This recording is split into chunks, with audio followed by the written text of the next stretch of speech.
Imagine a single moment that changes everything, a whisper in a supermarket that turns your world upside down.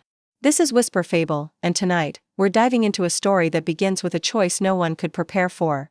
I still remember the exact words she whispered that night in the supermarket: "Be my boyfriend, or lose your job." I froze, standing between the fruit aisle and the frozen section, holding a carton of milk like it could somehow protect me. My boss, my CEO, was gripping my hand so tightly it almost hurt. And before I could say anything, she looked up at me with that same piercing confidence she used in the boardroom. Except now, there was fear in her eyes, real fear. What would you do if the most powerful woman you know suddenly needed you to play a part in her life? Stay tuned to Whisper Fable, because this story only gets deeper. I had no idea what was happening, only that one wrong move could destroy everything. My name is Ethan Cole. I'm 28, an analyst at one of the largest consulting firms in Chicago. I'm not anyone special, just the kind of guy who works late, pays rent on time, and sometimes forgets to buy coffee filters. I got this job 2 years ago, and it was the best thing that ever happened to me, until that night. Until Amanda Rose, the woman everyone called the Ice Queen, told me to pretend I was her boyfriend. You have to understand something about her. Amanda wasn't just my boss. She was the kind of woman people whispered about in elevators: brilliant, decisive, intimidating. Men twice my age couldn't look her in the eye for more than 5 seconds. But right there, under the harsh supermarket lights, she didn't look powerful. She looked terrified. "Don't look," she whispered. "Just hold my hand. Smile." I did what she said. Her fingers were trembling. That's when I noticed him, a tall man pushing a cart toward us, laughing with a younger woman who clung to his arm. Amanda's ex-husband, I guessed, the man who'd left her for someone else. And in that moment, everything made sense. So, I smiled. I put my arm around her waist like it was the most natural thing in the world. "Hey, sweetheart," I said quietly, "did you find the wine you like?" She blinked, surprised, then played along. "Yes," she breathed out, "I did." For a second, I swear she almost smiled for real. The ex-husband slowed his cart, glanced at us, and gave that smug, knowing grin people have when they think they've won. Amanda tightened her grip on my arm. I leaned closer, whispering, "You okay?" "Keep going," she said, her voice breaking just a little. "Just don't let go." So, I didn't. We walked past them together, her head resting lightly on my shoulder, her perfume soft and warm, like jasmine and rain. I could feel her heartbeat through my sleeve. And even though I knew this was all pretend, part of me didn't want it to end. When we finally reached the parking lot, she exhaled like she'd been holding her breath for an hour. Then she turned to me and said, "You did well, Ethan." I shrugged, still trying to process everything. "So, you're not actually firing me?" For the first time since I met her, Amanda laughed, not the polite corporate kind, but a real, human laugh. "No," she said, brushing her hair behind her ear, "not tonight." The silence that followed was strange, charged, like something invisible had shifted between us. She looked at me for a long moment, her lips parting as if to say something else. But then she caught herself.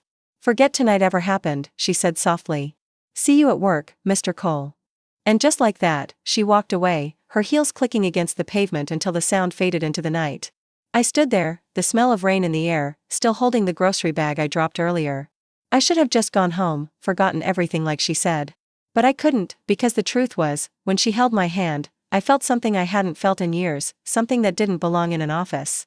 Something real. Here's where it gets complicated, Whisper Fable listeners. Can a single night rewrite your entire life?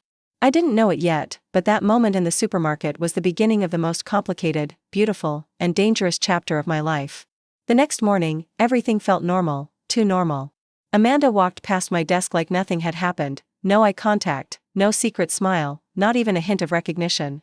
She wore that same composed expression, the one that made grown men in suits fidget when she entered a room. But for me, every second felt heavier. My mind replayed her words from last night, that trembling whisper, the way her hand fit perfectly into mine.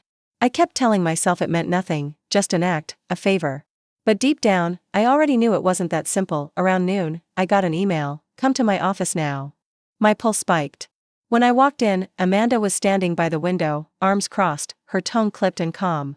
"Close the door, Ethan." I obeyed. She didn't turn around right away. The city skyline glowed behind her, Chicago in all its cold perfection. Finally, she spoke. "You handled yourself well last night." "Thank you." I nodded. "You're welcome, though I'm still not sure what exactly happened." She turned, eyes sharp again, but softer than usual.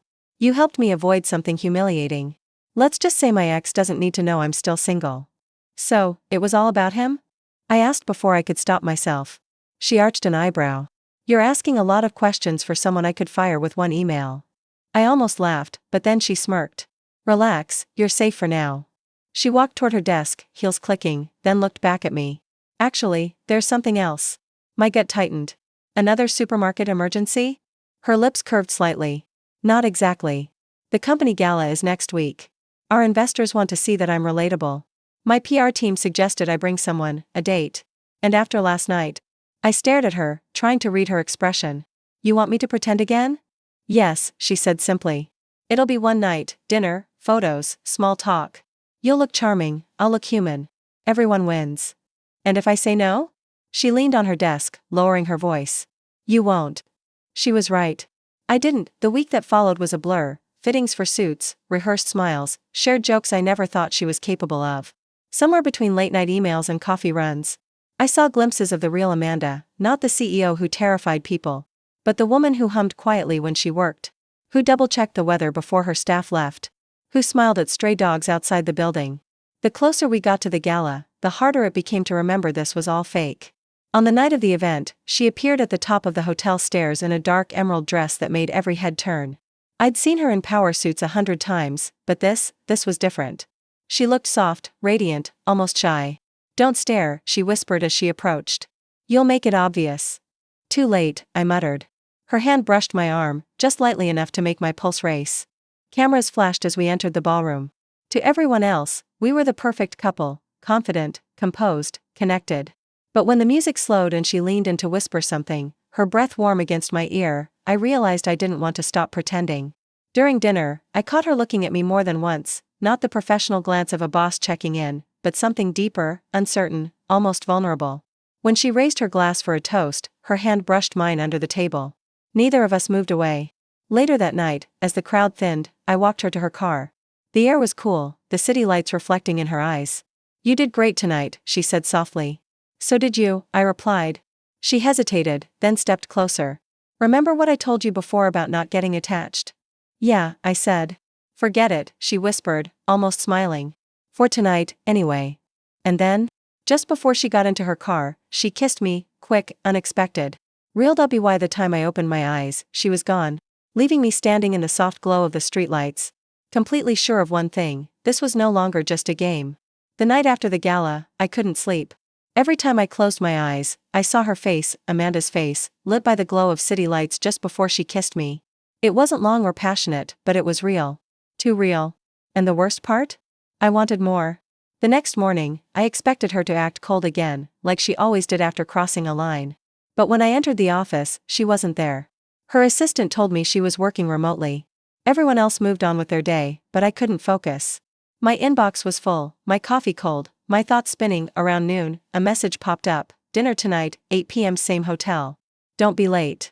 My heart skipped. When I arrived that night, she was already seated at a corner table. Looking nothing like the woman I worked for, no suit, no armor, just Amanda, wearing a black dress, her hair loose. Her expression unreadable. You came, she said softly. You told me to, I replied. She smiled, a trace of amusement flickering across her lips. I suppose I did. Dinner was quiet at first. We talked about work, the weather, anything safe. But the tension lingered beneath every word. Then she said something that caught me off guard. Do you ever feel, she asked, like you built a life so strong it turned into a cage? I looked at her, surprised. All the time, I said. She met my gaze. I used to think control meant safety. Now I'm not so sure. For a moment, she seemed fragile, like she was standing at the edge of something she couldn't name. I wanted to tell her I understood, that I'd spent years playing it safe, too, afraid to want more. After dinner, she asked if I wanted a drink upstairs, just to talk. I hesitated, but followed. Her suite overlooked the city, rain streaking the windows. She poured 2 glasses of wine, then sat across from me. About last night, she said. That kiss. I interrupted gently, you don't need to explain. But I do, she whispered. It wasn't part of the act. My breath caught. Then what was it? She looked at me for a long time before saying, a mistake I don't regret. The room felt smaller suddenly, the air heavier. She moved closer, the scent of her perfume surrounding me again. This can't happen, she said. You work for me. There are rules. Then why are you standing this close? I asked quietly. She smiled sadly. Because I'm tired of pretending. Her hand brushed my cheek, slow, trembling, unsure. I didn't move away. The touch was brief, but it left me shaken. The next few days at work were strange. No one knew what was happening between us, but something had changed. She lingered longer near my desk, her tone softer during meetings. Once, when I handed her a report, our fingers brushed, and she froze for a heartbeat before pulling away. Every interaction felt like a secret, and secrets never stay hidden for long. One evening, as we left the office, a flash went off outside, someone taking photos. She tensed instantly. Across the street, I saw a familiar smirk. Mark, my coworker, the one who'd always envied me. He gave me a mocking little wave before disappearing into the crowd. He saw us, I muttered. Amanda's jaw tightened. Then we have a problem. The next morning, whispers spread through the office. People glanced at us, exchanged looks. I tried to ignore it, but the tension was suffocating. Amanda called me into her office. She stood by the window, arms crossed. This was a mistake, she said. It's already out of control. We didn't do anything wrong, I argued. That doesn't matter, she said sharply. Perception does. They'll use it against us. Against you, you mean? I said quietly. She didn't deny it.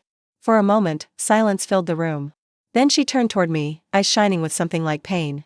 I can't protect you from this, she said. So, you're ending it? I asked, before it even begins? Her voice cracked. It's better that way. I wanted to fight her on it, to tell her I didn't care what anyone thought. But when I saw the fear in her eyes, the same fear I'd seen in that supermarket, I stopped. She was protecting herself, not from me, but from the world that would never forgive her for being human. As I left her office, she whispered so softly I almost missed it, "Don't hate me for this." I turned back. Too late, I said quietly. I think I love you instead. She didn't answer. She just looked away, tears glinting in her eyes as the door closed between us. The rumors spread faster than I thought possible. By Monday morning, it felt like the entire building had seen those photos, me and Amanda walking side by side, too close, too comfortable. No caption, no context, just enough to destroy reputations. I could feel the shift the moment I stepped into the office. Conversations stopped when I walked past. Mark smirked from his cubicle like he'd just won something. And when Amanda arrived, she didn't even glance at me. By noon, I got an email from HR, urgent meeting, 2 p.m. My stomach sank. When I walked in, Amanda was already there, sitting at the head of the table, her face unreadable. The HR director spoke in that slow, careful tone corporate people use when they're about to ruin someone's life. Ethan, given recent events, the company has decided to place you on leave pending review. My throat went dry. So, that's it? I'm the problem now? Amanda didn't say a word. She kept her eyes on the papers in front of her, not once looking up. When the meeting ended, I waited until the room cleared. You could have said something, I told her quietly. She finally looked at me, and for the first time, I saw something break inside her. Do you think this is easy for me? She whispered. They were going to go after you no matter what. I had to make a choice. And you chose your career? I said. No, she breathed, eyes glistening. I chose to keep you out of the fire. You just don't see it yet. That night, I packed my things and left the building I'd worked in for years. The city felt different, colder, emptier. I stopped by my father's place on the way home. He'd been sick for months, but he smiled when he saw me. You look tired, son, he said. I laughed softly. You have no idea. We sat together in silence, the kind that says more than words. And for the first time in a long while, I let myself stop pretending I was okay. Days turned into weeks, no calls from Amanda, no messages. I tried to distract myself with odd jobs, freelance work, anything. But no matter what I did, she was there, in every quiet moment, every song on the radio, every corner of the city where we'd once walked together. One afternoon, I stopped by the cafe near the office to see Leia, the barista who'd been my friend long before any of this started. You look like someone who's been hit by a train, she said with a smirk. Corporate train, I muttered. She handed me my coffee and leaned closer. You know she fought for you, right? I frowned. Amanda? What are you talking about? Word is, the board wanted to fire you permanently.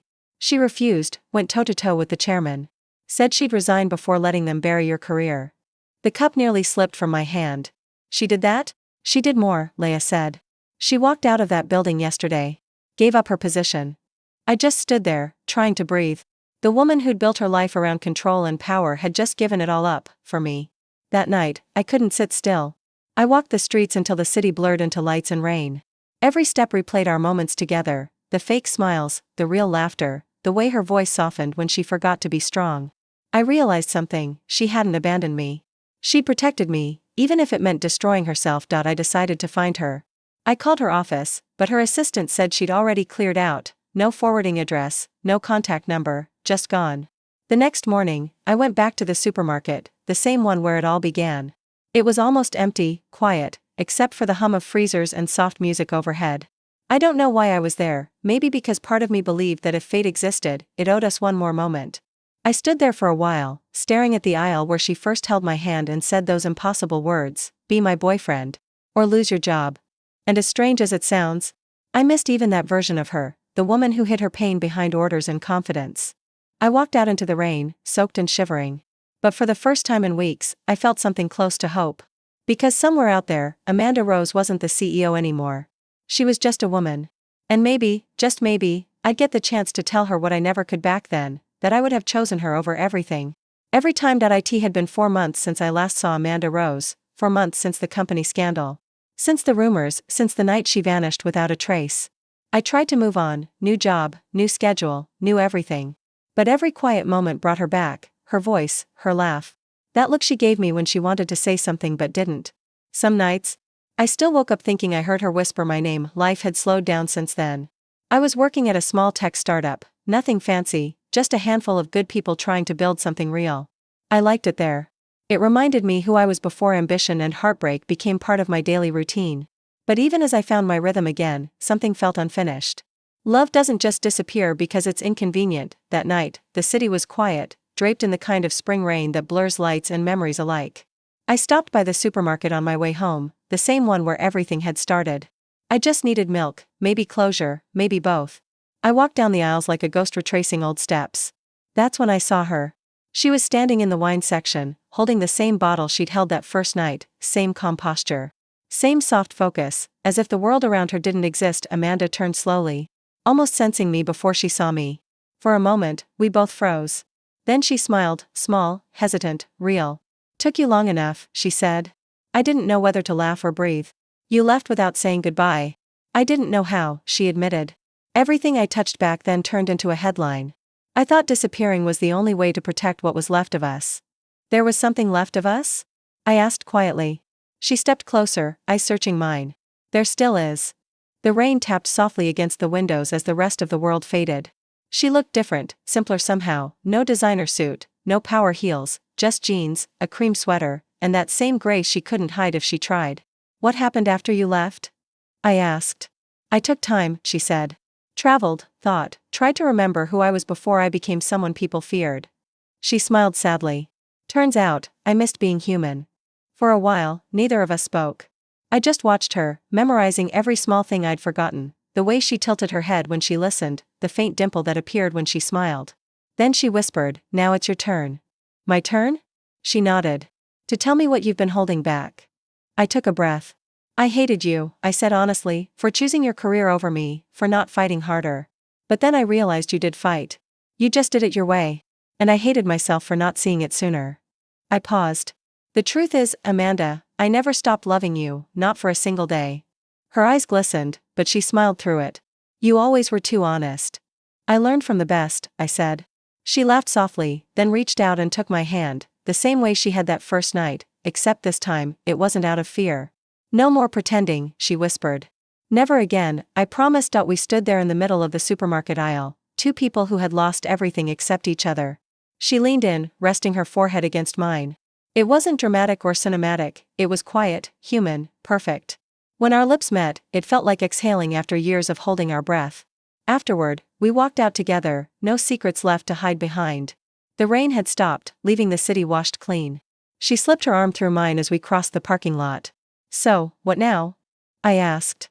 Amanda smiled. "Now we start over, no titles, no rules, just us." As we reached her car, she turned to me one last time. "Funny," she said, "the first time I saw you here, I told you to pretend. And now?" I smiled. "Now we don't have to."